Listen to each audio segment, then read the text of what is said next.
Hi friends, welcome back to my channel. ഇന്ന് നമുക്കൊരു കപ്പ പുഴുങ്ങിയതും ഒരു മുളക് ചമ്മന്തി ഉണ്ടാക്കിയാലോ. അതെങ്ങനെയാണ് തയ്യാറാക്കുന്നതെന്ന് നോക്കാം. പോകാം റെസിപ്പിയിലേക്ക്. അതിനുവേണ്ടി ഞാൻ കുറച്ച് കപ്പ എടുത്തിട്ടുണ്ട്. ഇതിനി ഒന്ന് വേവിച്ചെടുക്കാമേ. ഇതിലേക്ക് ആവശ്യത്തിലുള്ള വെള്ളം ഒഴിച്ചു കൊടുക്കാമേ. ഇനി ഇത് ഒന്ന് വേവിച്ചെടുക്കാമേ. മുളക് ചമ്മന്തി തയ്യാറാക്കാമേ. അതിനുവേണ്ടി 3 പച്ചമുളക് എടുത്തിട്ടുണ്ട്, കുറച്ച് ചെറിയുള്ളി എടുത്തിട്ടുണ്ട്. ഇത് അതിനാവശ്യത്തിലുള്ള തൈര്, മുളകും ഉള്ളിയും ഈ കല്ലിൽ വെച്ചൊന്ന് പൊട്ടിച്ചെടുക്കാമേ. ഇത് ഇതിലേക്ക് ഇട്ട് കൊടുക്കാമേ. ഇനി ഇതിലേക്ക് ആവശ്യത്തിലുള്ള ഉപ്പും കൂടെ ചേർത്ത് കൊടുക്കാം.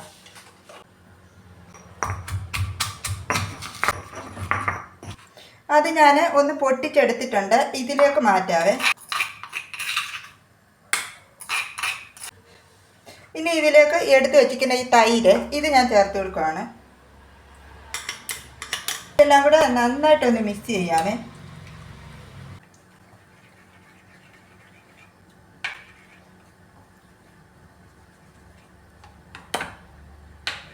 ഇതെല്ലാം ഞാൻ നന്നായി മിക്സ് ചെയ്തിട്ടുണ്ട്.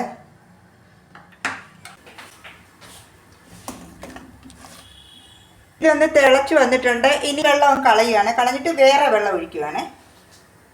ഇത് തിളച്ചിട്ടുണ്ട്. ഇനി ഇതിലേക്ക് ആവശ്യത്തിനുള്ള ഉപ്പ് ഇട്ട് കൊടുക്കാമേ.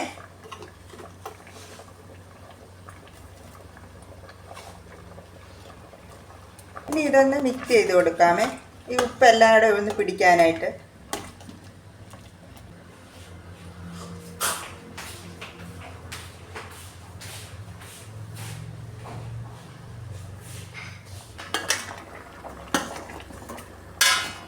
ഇത് നന്നായിട്ട് വെന്തിട്ടുണ്ട്. ഇനി ഇതിലെ വെള്ളം കളഞ്ഞെടുക്കാമേ.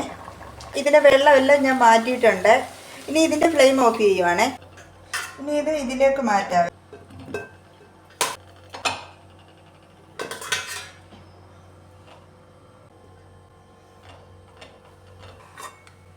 ഇനി ഈ മുളക് ചമ്മന്തി കൂടെ എടുക്കാമേ. ഇതിന് നല്ല ടേസ്റ്റാണ് ഈ മുളക് ചമ്മന്തി. നിങ്ങൾ ഇതുപോലെ ഒന്ന് ട്രൈ ചെയ്ത് നോക്കുക.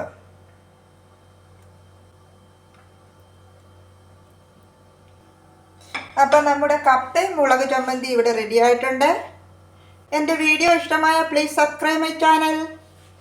അടുത്ത വീഡിയോയിലൂടെ നമുക്ക് വീണ്ടും കാണാം. Thank you.